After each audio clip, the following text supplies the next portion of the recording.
I've made millions of Robux off my Roblox games, and it's really not as hard as some of these bigger YouTubers might be telling you. The first thing you need to do is find a niche. This is the hardest part of making a game. You can start by going to the Roblox homepage and going on charts. You can scroll through all these games that are very popular and get an idea of what a good game is and what the niche is in that specific game. So for example, if I'm just scrolling here and I see Froggy, this is a two-player obby and that's the niche. And you can tell with the plethora of different two-player obby games that this is a very successful niche and can work. This game is also very easy to replicate. It only has one core gameplay loop of just going through each obstacle course with your friend or whatever. However, one downside to this is that it's very oversaturated. The plethora of games that show that it is tried and tested also works against it, and the fact that there are so many games within this niche, it takes a lot out of it. It's very hard to be unique, which really is crucial for these types of games because no one wants to play the same game multiple times. They want a twist on it. On screen here, I'm going to put a list of the top 5 qualities you want in a niche that can be successful when you're finding one. Obviously, you want to have at least 3 to 4 of these. If all else, you can have 5, but you really do not need 5. You just need at least 3 to 4 to be successful. Obviously, this approach does not work with new games or new niches. This is just a general idea if you don't have any other ideas to make a game. Once you've found your niche and found a unique idea within that niche, you're ready to make your game.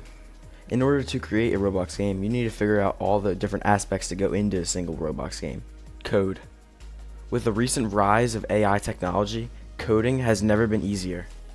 I would still encourage looking at Lua tutorials on how to code, but ChatGPT and other AI resources are super easy to use and super easy to understand. I would say this is a little unethical, and I would say that 100% of the time you should go to a real person as a scripter. However, if you're a solo dev and don't have that much money when you're starting out, this could be a great option to get you started.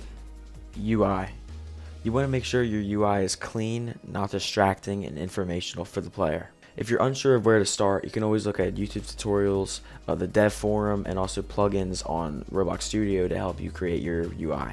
You also want your UI to be easily expanded upon, so you can add more monetization features and also updates in the future that can be easily expanded upon by yourself and also your team.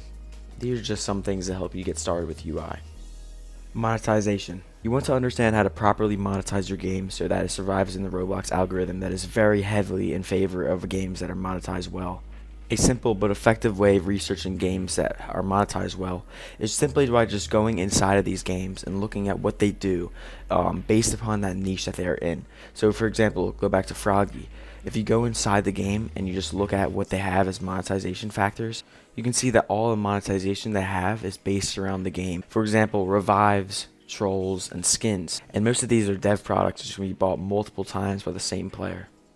Obviously, this is not all that goes into monetization, but this is just something to get you started. Icon and thumbnail.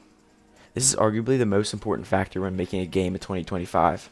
The first thing a new user sees when they go onto the Roblox homepage is the icon, and that can really decide whether they click on the game or just choose to scroll right by it. The Roblox algorithm relies so heavily on qualified playthrough rate per user, and this needs to be very high and above average in order to stand out compared to other games. This is basically the percentage of players that see the game on the homepage, click on the game, and play through it. So this is very important and where the icon comes into play. On screen, I will show you what a good icon looks like versus what a bad icon looks like and show you some reasons why. Now that you have all the basics of making a game, the most important part is to stay motivated. Once you have a winning idea that you know can work, you have to push yourself to see it through and finish the game. As someone important probably said, you miss 100% of the shots you don't take.